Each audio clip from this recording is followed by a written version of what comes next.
Education, a podcast that focuses on what is happening in education today, connecting everyone to the movers and shakers that are breaking boundaries in the education arena.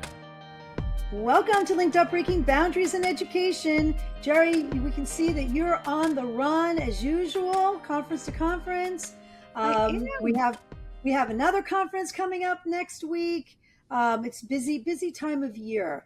But I am happy to have our guest today who helps a lot of us who are running around, going to different places, doing different things here in education, helping them to empower them and to bring their voice to the pages. And I'm happy to have her here. I'm excited. Yes, Jacquie Gardy is our guest today. And I remember when we first met her, Jamie, we were at South by Southwest. Yeah. And we were visiting Carl Hooker's Idle Hands, and he introduced us. And so that was such a fun evening, and it was so good to meet you. Jacquie has gone through some changes since that time. So Jacquie, bring us up to speed. What have you been up to, and what is going on in your world? Yeah, you're right. There's been so many changes. So a little bit about my background. I've spent the last 20 plus years in education and government, kind of going back and forth. I've been in and out of the classroom, taught in lots of different contexts, and I just I've moved on from a government career of 15 years where I was a technical writer, editor, and a global programs officer for the Department of State in the English language programs office. It was an incredible job. I got to see the world. I think I'm only missing one continent, and I'll let you guess which one that is. And, I got a really good understanding of classrooms worldwide. We particularly focused on everyday teachers, not necessarily the private school or international school teachers, but the teachers just like you and me that are in classrooms all over the world. And what I loved the most was just empowering voices. I loved, learning people's stories and learning how to empower them. And I can do that through writing and editing. That's really where my strengths lie. So I decided to, take the plunge, jump off a cliff, and go out on my own. And I'm in year one of my business, which is Gardy Learning Design Studio. And I provide editorial and author support services for education leaders and leaders of all stripes. And I'm kind of branching out, focusing on education leadership, but also kind of branching out into leadership in general. Right now I'm editing a book by a former military general who has a lot of leadership insights that could be applied to lots of different contexts. And I'm also editing a book about data and digital privacy, which is really pertinent for today's times. And I regularly edit for X Factor EDU as well. So. You have to have a large repertoire of thinking with books in so many different topics. That is very exciting. I bet that's fun to have different topics to hear about. And I think that one of our own, you've been editing a book for her as well. Yes, I have. Yes, I tested Jackie's editing skills. She was just wonderful too. I mean, it was a partnership. So that's what's so nice about it. And it really, and as a solo author, you get in your head a lot and you question a lot. And it was just nice to have Jacquie as a partner and being able to bounce ideas off of her. And it's been so great. And I just think that's why I wanted her to come on the podcast too, because it really is a gift to have that, especially if you're haven't been I was an author many, many years ago, but that was a long time ago. I had a publishing company, self-published now. You really do need to have that partnership. And there are so many people who are on this self-publishing journey right now. So it really is essential to have Jacquie be able to do that. And it must be exciting for you to be able to, obviously you are in the education world, but it must be exciting for you to be able to have authors from all different genres. So I think that's that's really special for you. So that must be a good time for you too.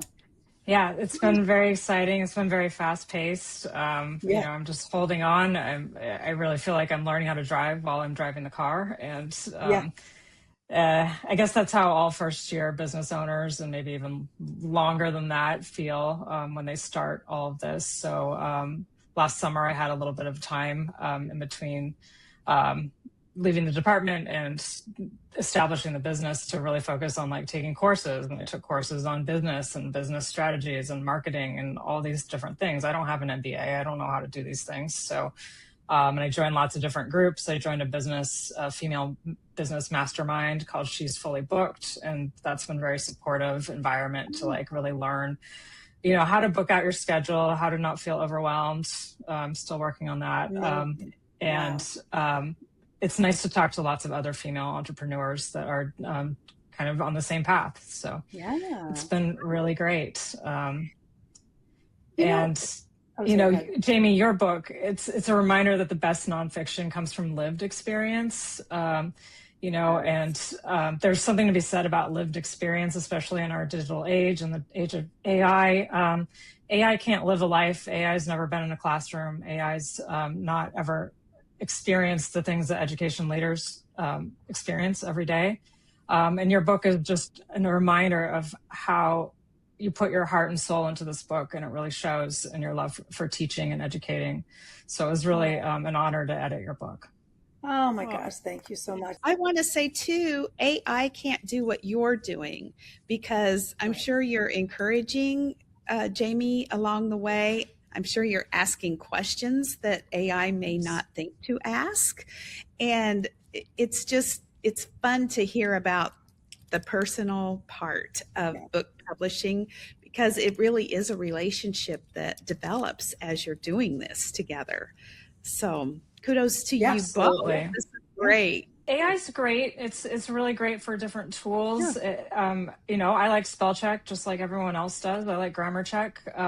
However, Microsoft and some other editing, you know, not programs, but things that edit for you, you always have to kind of be mindful of, because they might not always be accurate, or they don't read the context correctly.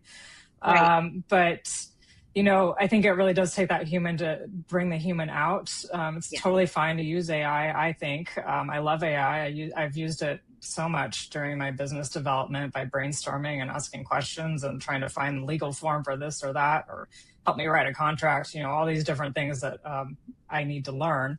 And it's really great for giving you all that information, you know, like putting everything in like one, like manageable chunk. Like, here are the 5 sources you should go to about this topic. Perfect. Now I'm on my way.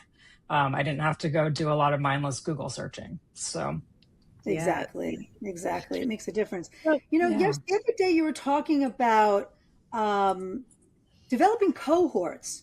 So when I came to you, I'd already kind of fully developed my book. It was 80-90% finished. But what do you do to support authors who are really just kind of have an idea and just kind of getting started out? Yeah, sure. I've been piloting a program called the Book Blueprint Lab. And what I've done is I've kind of taken, you know, the design thinking philosophy and practice, and I've kind of molded it into editing and tried to figure out like what that, you know, how that could work with an editing framework. And what I'm doing right now is that like I'm working on the 6-week, 6-phase program where you go through the cycle of orientation, analyzing, understanding, being an architect, modeling, and planning. And it's a guided space where educators and leaders can shape their ideas into clear, human-centered book foundations. So it's rooted in their lived experience. It's protected from AI overreach and supported by thoughtful editorial coaching. So the idea is that you start with either a sticky note or a pile of blogs or a pile of random papers, or however you brainstorm and however you think. You know, as educators, we have 1,000 ideas all the time. And then sometimes our ideas are great and they really are successful in the classroom. We want to share that out to a larger audience. Or some authors I've worked with, they have like one little thought, like, what if da da da da da, and then, you know, a couple of years later they have a 250-page book because of that what if question. So what I'm trying to do is start from that sticky note, that raw stage of the ideas, and like mold it into a bigger idea that could be a book. So it's not like in 6 weeks you're going to get a book, but you are going to get a plan that you can follow through. You're going to get, if you decide to go through the traditional publisher route, you'll be able to develop the publisher pitch and learn the different chapters that you'll need to submit to different publishers. It's a whole process to do publishing through traditional publishers. I'm not an expert, but I do know how to get you going. And how to get that started. And if you're a self-published writer, which is really what I kind of focus on right now, it's not enough just to have an idea. Like, you really do have to have like the plan. And it's a good idea to write a book proposal for your own book, even though it's a self-published book. So the blueprint plan kind of guides writers and, you know, future writers into that mindset. And then 6 weeks isn't a very long time. It's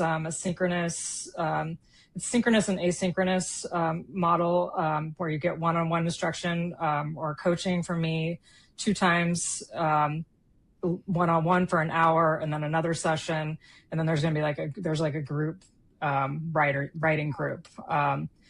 And if that's not enough, or if you feel like you're still needing to work on a chapter or get that book ready for submitting to the publisher, I have an extension, which is a membership, which is a little bit looser. It's not as structured, but it's basically check-in points for 3 or 6 months to really get you going. So you have an accountability partner. And, you know, we are so busy. All of us are so busy. We have so much to do. And, you know, I know on the side, I'm an independent artist, and I always find it very difficult to make time for that art, make time for that craft, because, you know, I look at my to-do list and my family list. And as you know, I'm a very active parent. I do lots of things all the time. And, you know, that creativity aspect can easily go away. So, you know, as an artist, I would love to have an accountability partner that would like send me an email every couple weeks saying, where are you? What's going on? What have you done today?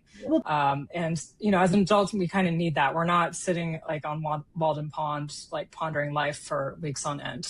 We've got lives. So, you know, I'm trying to be that human partner that can be really that focus point for an author that's just starting out, or even experienced authors that have a book that they've been, you know, reading or they've been writing for years, or you know, maybe they've been collecting ideas for years, or maybe they've had a long tenure as an educator, you know, as a classroom teacher, and then as a school leader of some sort, and then as a superintendent, you know, moving up the rungs, and then they've retired, and then they've got this, you know, mass of ideas and work that they want to get out there, and we need to learn from them. Like, that's a lived experience that we should learn from as educators.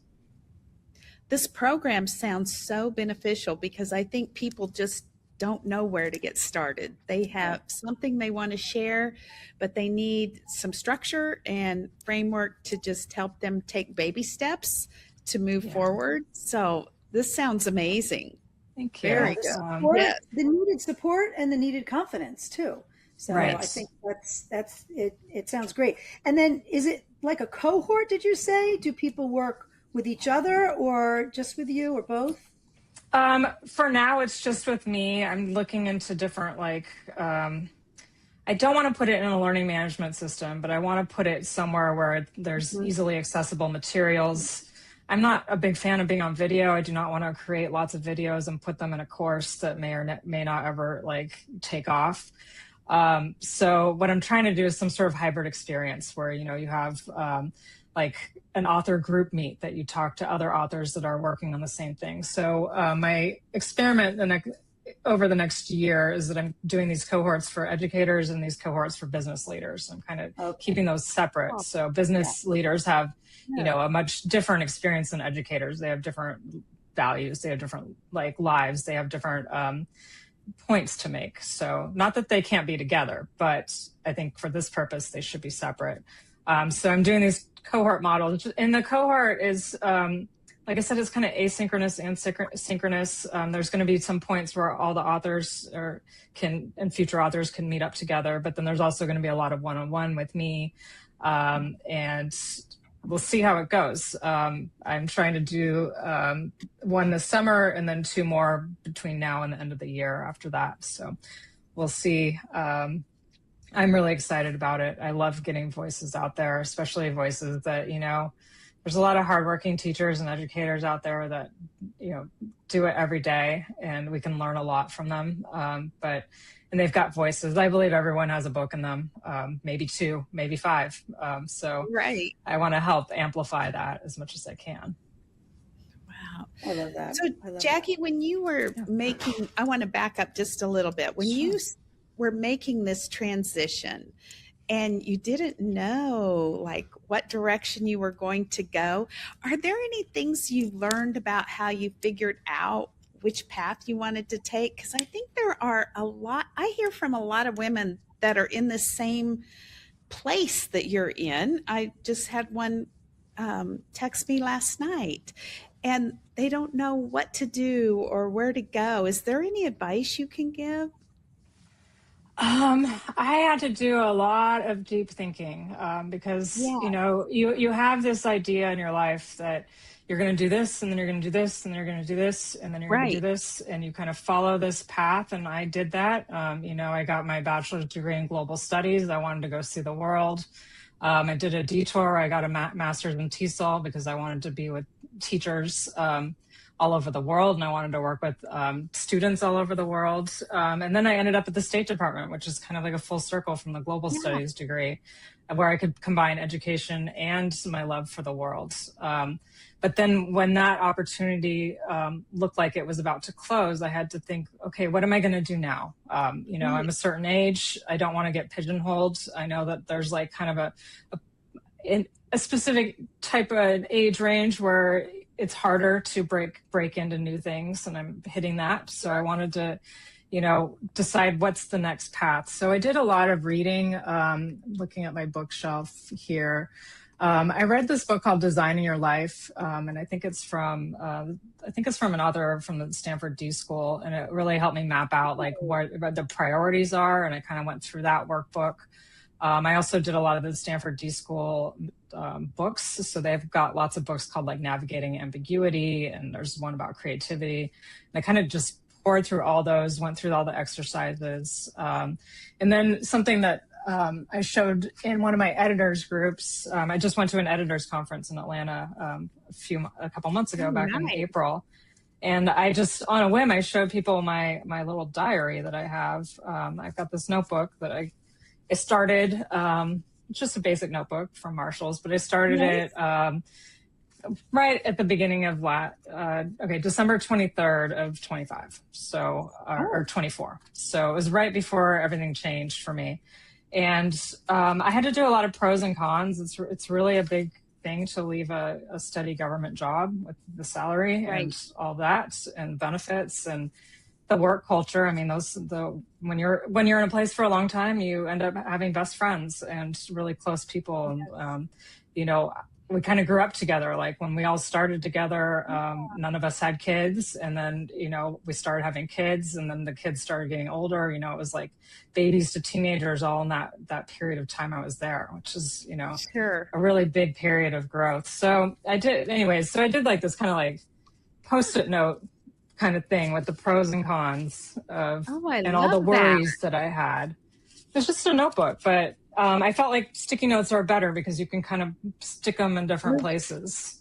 Yeah, so it's not like a permanent thing. Something's a pro, but then another day it might be a con, right? Right. So, I have like, take the buyout, don't take the buyout, current and recent issues and questions I have, decisions, stay or go, fears, what ifs. And what I realized when I was writing all this out, but a lot of the fears and what ifs were either financial or logistical. They weren't my heart. So all the goes were part of my heart. And the stays were much more like practical and pragmatic. Why would you leave this job, and all the things that, you hear from all over. and what the consequences are to that. And there have been some. I'm not saying it's been all great in all the ways, but feeling much better because I did that deep thinking process of trying to figure out what So next. I'm seeing a book here because there are so many people that need this kind of help and would love to. I can even see a workbook, just how to work through this, how to think through this. I love how what's emerged was, and what prevailed was the heart, right? What came from your heart, because that's, if you don't have that, you're not, nothing's going to work, right? The motivate, it will not work. All of the logistics and the practical things, those can be worked through. Figure outable, as they say. Exactly. Yeah. That's right. Yeah.